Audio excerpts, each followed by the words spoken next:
Hello everyone, मैं doctor Aniket from Maharashtra. पहली बात थी कि 2 साल से मैं लैप्रोस्कोपिक सर्जरी में असिस्ट कर रहा था।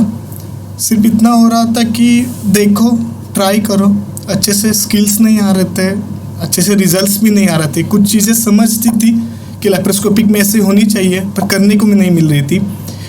इन हैंड ट्रेनिंग नहीं मिल रहा था, मतलब बड़े बड़े इंस्टीट्यूट में गया, प्राइवेट सेटअप्स में भी काम कर रहा था। खुद का पेशेंट्स नहीं थे तो कोई हाथ में नहीं देता था। यहाँ आने के बाद ऐसा हुआ कि स्किल्स सीखने को बहुत अच्छे से मिले, कि जो चीज़ें सीखनी चाहिए प्रॉपर, कि बेसिक स्टेज में, कि इनिशियल स्टेज में ये सीखने को चाहिए, वो सब सर ने हमें दिया।